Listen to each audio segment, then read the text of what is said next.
Hey, what's going on? It's Rome here again at my rib shack, and today I'm going to be showing you guys my recipe for beer battered salmon. We're going to be taking the skin off this bad boy, bad girl. We're going to be checking for pin bones. I'm going to show you guys how I like to do that. We're going to make a fire beer batter and drink some beer if it's left over. Maybe it is, I don't know. I tested it, it is leftover, okay? And I'm also gonna be showing you guys a jalapeno ranch dipping sauce for this, all right? Because you got crispiness, you need some unctuousness in there, okay? I'm excited to get into this, all right? So, disclaimer, this right here is not a salmon, all right? I don't wanna be fraudulent and lie to you guys. I could've easily did that, but I didn't because I love you. This right here, it's a steelhead. It's very similar to a salmon, a little bit milder in flavor. I know salmon has that punch in there. The same type of texture with the flesh, nice and flaky. It's not gonna get overcooked with this beer batter. So it's the same. That just goes to show you, you can do this recipe or anything. You can get a nice flaky white fish. You could do scrimps if you wanna do scrimps. The world is your oyster. Oysters, you could do that, right? When you usually buy fish at a fishmonger or supermarket, sometimes if you have a fillet out already, they'll have it pin bone, but you just gotta double check, all right? This has a little bit of pin bones. This person did a pretty good job of taking it out, but you just wanna make sure, all right? Because children could be eating this. We don't want that. So you wanna get yourself these pliers. And, ooh. Can I see your other pliers? Is that weird? All right, so when you're checking for these pin bones, I don't know, I thought I was fancy. I got these little plating tweezers. No, I'm gonna use pliers. But if you do have tweezers that are for deboning, you just wanna make sure they have a nice grip on it like that, okay? Looking, you know, handyman. So we're gonna get into it. So whoever did this did a pretty good job of taking out these pin bones, but it's just a few left up here by the neck. I'm gonna take a grip. Take that, take it out. It's like that, you probably can't see it. It's so small. We dip it in that water. And when you are taking out the bones, you just wanna find it. You don't wanna go against the fish and like pull it that way and rip it, especially for like salmon with flaky fish. You find it, you do a little jiggle, and you slide it out. I just wanna double check before we get into it. It's looking good. For this recipe, we're gonna need about 1.5 pounds of fish. So this is a pound and some change. So we're gonna take this belly off. And you can fry this too if you want. You could braise that, you could do a little sashimi type of action. Look at that. Marinate that, do your thing. Fish is a meat protein that people kind of get weirded out by. You wanna make sure your fish smells like nothing, okay? You don't want it to smell fishy. It is perfectly fine and natural for your fish to be a little bit slimy. That's actually a good thing. But you just want to make sure it doesn't smell all gross and fishy and disgusting. And also be smart. Know your fishmonger. You know, some places is a little janky, okay? So if you're buying fish, I'll put a little bit of extra money out just to make sure, and do a little research and get some knowledge on what you're getting, okay? So I'm just gonna wipe this so it's nice and dry. So I'm gonna be holding on to it. We're gonna need 1 pound, so I'm gonna take off that much. And then I'm gonna show you guys a little trick on how to take off the skin, okay? We got a tail right here. Sometimes the tail can be a little bit skinnier, and that's even better because you can you can get a better grip on it. So what I'm gonna do is make a slit about 1 inch where it's still meat there, not cutting all the way through, just until I touch the skin.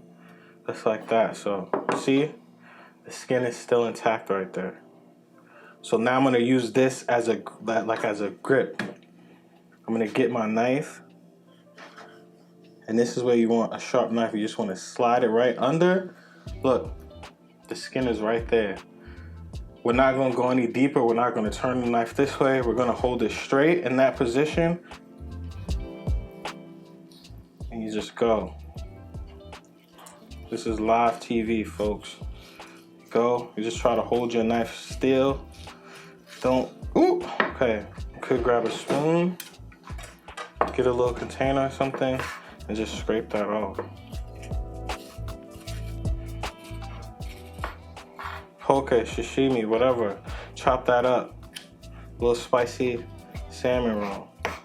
And then this right here, fry it up. You could do a little salmon chicharron. You could fry this up for dog treats. Good for their fur, omega, all that good stuff. Now what we're gonna wanna do is cut this into strips. And like how I like to measure it is just with 2 fingers, all right?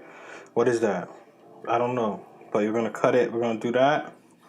Because we want these to be dippable strips, all right? So something like that. And this is really fresh trout. We're gonna keep cutting into strips, and as you get to the bottom, right? Now you're like, holy crap. What am I gonna do now? Turn that tail. You got strips. All right, and these, I like to use these for the testers, those end pieces. Obviously they do fry a little bit faster, but also we could just check the temperature of the oil, and we can just check out what that batter is gonna look like. Beautiful.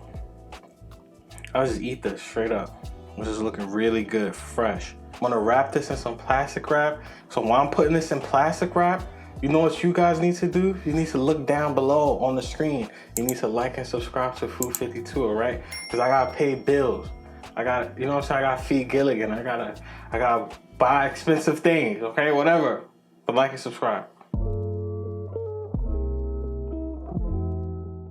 Now it's time for me to drink beer. Make the beer batter for the salmon, all right? So it's just a few ingredients. It's very simple. We got some straight up AP flour, baking soda, baking powder, you know, sweet paprika, some salt, and some garlic powder, okay? Now we're gonna need beer. This is in the fridge. When you're making beer batter, tempura batter type of thing like this, you always wanna make sure your ingredients are cold. Like a Mario, you want it to be an ice box. First thing we're gonna wanna do is add all our dry ingredients together. So I love a good beer batter fish. It's simple, you know? Put a yellow jacket on me and give me fish. I'll be a happy man. Now what we're gonna wanna do is measure out our beer. And we're gonna need about 7 ounces of that. So a little bit less than a cup. I love to use IPA. Drinking it, it gets me drunk very fast. But I like IPA. You could use a Pilsner, you could use something, you know, it's all up to you and your preference, your alcoholic preference. Don't put red wine in it though, or anything gross like that, or sours. Unless you're just hipster, you want to do that. Do that. And look, we in Portland. Somebody did that. Some artisanal man just tatted up chef with a curly mustache. Somebody did that, but ugh. Don't do that. We like simpleness, easier. You know what I mean? Or somebody from the old block to make this. Tag me. You know what I'm saying? So that's about 7 ounces, give or take. Oh, IPAs get you where you need to go. So now I'm gonna get a whisk because we can't do it with a spoon. You can, but you can't say we're friends after that. So, got a whisk.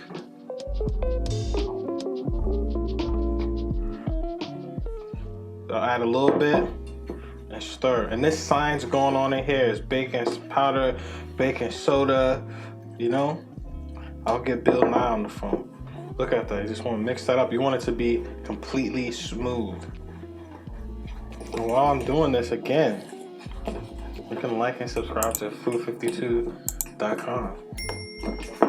Or go to the website, check out this recipe, see pictures of me. And so I think my thing is a picture of me with dreads, so you can see what that looked like back in the day. And the picture's upside down.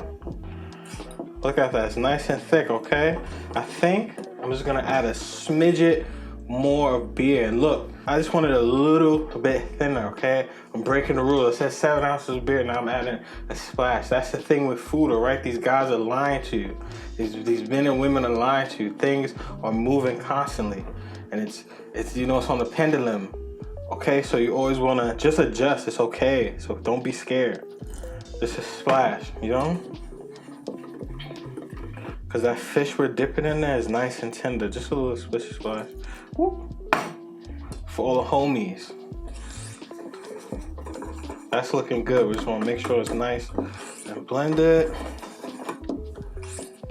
And it smells like beer batter. It smells good. You know, it's like you're walking into that pub, maybe a little faded, and you know what you're getting off the menu, all right? That's what it smells like. I was inspired to do this dish from pub food. You know what I mean? I love to go to McMenamins here in Portland. They have a very delicious and very bomb black peppercorn ranch, okay? And they serve it with Cajun tater tots. How does that even come together and work? I don't know, but it's very delicious. And I don't mess with warm ranch like that, like from like wing places or whatever, but this one caught my heart. All right, they also have some really good fish and chips, burgers, all that simple type of fare. I just wanted to, I don't want to say pay homage to it. I just liked it so much. I was like, you know what? Yeah, I'm gonna make that. And then that's how we got to where we were. This fish and this salmon. You never really see beer battered salmon or like anything other than like whitefish or maybe shrimps. So I just wanted to switch it up there and do like a nice spicy, fresh herbaceous ranch, because that's how I like ranch. I like it fresh. But this is what you want. So now you could wrap this in some plastic wrap. I'm just gonna sit this in the fridge because we have to adjust framing, and that's okay. But you just want to keep this cold. Very important. All right, so we have all our ingredients and we're ready to start battering this fish. But before we do so, there's a few important things we gotta go over for our safety. All right, we wanna be safe and protected. So I got my pot right here, a nice heavy Dutch oven with some oils preheated to about 365 degrees. Perfect temperature. You always want to fry in a pot that's heavy duty with enough space for you to fill it up with enough oil to do your frying. It's very important. I got my fish right here. I got some salt that I'm going to season the fish with before I batter it. And this salt is also going to be for when the fish is done frying. I got my batter with a spoon just to stir up anything that may have settled at the bottom pot. And then right immediately next to it, I have a resting rack with a pair of tongs. This is what I'm gonna be moving the fish around with and agitating it. And once I'm done frying it, I'm gonna sit it here and hit it with some salt. You wanna make sure you have a resting rack with a little bit of space from the bottom, so that way nothing gets soggy and greasy. If you don't have one of these, I know how it go. You can definitely use a paper towel lined plate or something like that. Just let it rest, probably flip it over again. You should be good to go. There ain't nothing wrong with that, all right? And that's about it, all right? So let's get into it.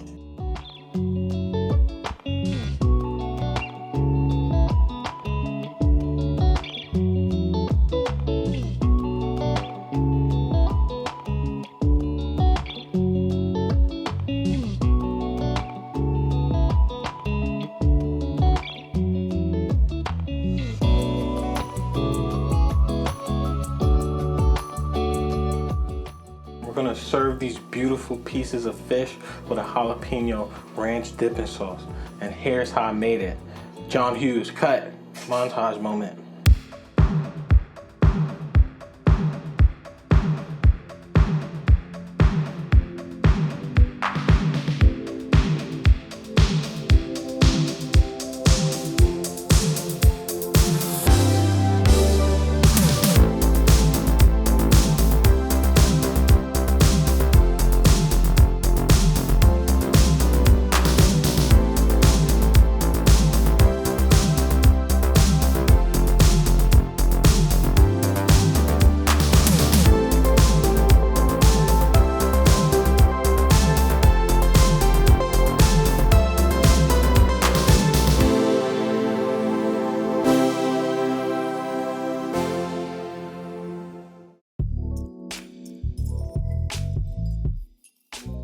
All right, and there you have it, beer batter steelhead. You saw what we did. We made that beautiful, delicious beer batter.